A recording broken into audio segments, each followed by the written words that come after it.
So there's another executive order that's just Trump has been doing a bunch of executive orders, right? Executive order after executive order after executive order after executive order. He's just been going crazy with it. And so here's one that was from February 6th that I thought was interesting because it just came past one of my, I think it was either X or Instagram, somewhere I got privy to it. So it's called Eradicating the Anti-Christian Bias.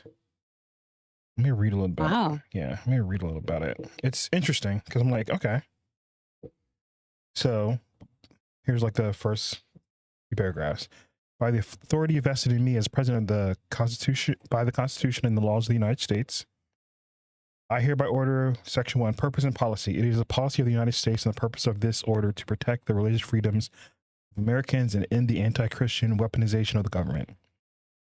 The founders established a nation in which people were free to practice their faith without fear of discrimination or retaliation by their government.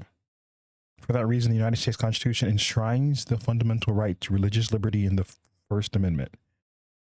Federal laws like the Religious Freedom Restoration Act of 1993 further prohibit government interference with Americans' right to exercise their religion. Yet the previous administration engaged in a egregious pattern of targeting peaceful Christians while ignoring violent anti-Christian offenses. The Biden Department of Justice sought to squelch faith in the public square by bringing federal criminal charges and obtaining, in numerous cases, multi-year prison sentences against nearly 24 peaceful pro-life Christians praying and demonstrating outside abortion facilities. Those convicted included a Catholic priest, a 75-year-old grandmother, and as well as an 87-year-old woman, and a father of 11 children who were arrested 18 months after praying and singing hymns outside of an abortion facility in Tennessee as part of a political motivated prosecution campaign by the Biden administration.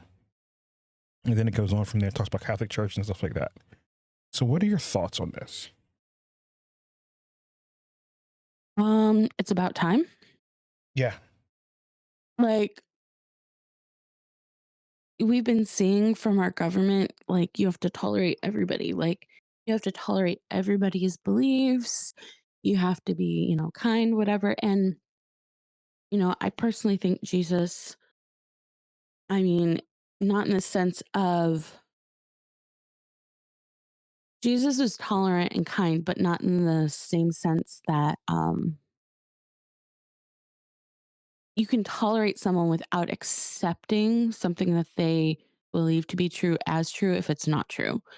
So, like, he accepted the demoniac, but he didn't leave him a demoniac, if that makes sense. Yeah. Mm-hmm.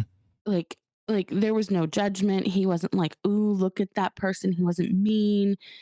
He was like, oh, okay, well, he says to the man, what is your name? The demon answers, Legion, for we are many.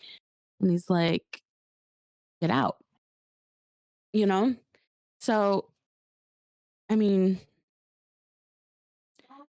but they've over the years they've had a double standard. You tolerate the things that you don't agree with, and not just tolerate, you have to accept them as though they were true, and disregard your belief systems. And it doesn't matter what you believe, you have to agree with us. And that wasn't very tolerant of them. Yeah. And so, and there's been a lot of like forcing the worldly beliefs onto Christians, and and it's usually done by people who are professing to be Christian, by like, okay, this is the new normal, and then just forcing it upon believers. And so, yeah, this is definitely a thing that I feel like even past the last 4 years, it's been going in this direction for a minute, and people have just been okay with it because so many other people who are quote unquote Christians or go to churches are just as in line with like the worldly thought process as the world is. So they've been fully a part of like this anti-Christian, anti-people who actually believe in what the Lord says in the Bible type situation. And so you're just seeing it a lot. And so this is going to be interesting how this plays out. And I think this was used to like help the various people who've been jailed for like standing up for what they believe in, which was what the forefathers set up the whole religious freedom for. They left England to stand up for what they believed in. And so it's pretty much just going back to what the Constitution says. So that's good. See how it all Yeah, plays out. and it'll be great if it means that like we can like live in community together as believers without fear that the government's going to decide, well, you think this is a sin, so therefore you're the devil. Like you also think that, me believing it's a sin makes me a fascist. Hmm. So, I mean, it's a double standard. Yeah. Yeah. And like there's the abortion stuff has been happening. Like there's way more stories about it happening outside of America. I feel like they it's just not talked about in the news when it happens in America. And this is just quelling those things. That's good. We'll see what the Lord does with it.